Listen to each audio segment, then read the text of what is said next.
Standard Water Control consistently outperforms their competition through hard work, attention to detail, and innovation. The company is always looking for a way to do it better. As a result, they've come up with their free flow buried discharge system.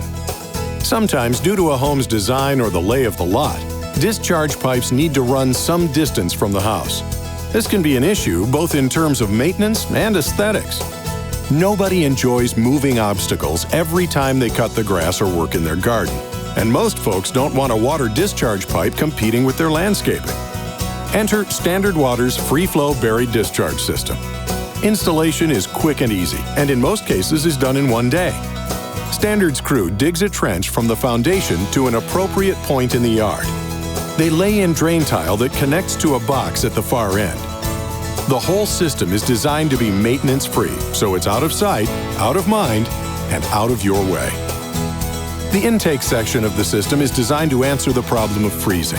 If the 4-inch main pipe ever freezes, the openings allow water to drain out. This way, your system can keep functioning and your basement can stay dry. Standard offers an optional de-icing cable to ensure the main line doesn't freeze up. Talk with your Standard Water representative to see if the de-icing cable is right for you.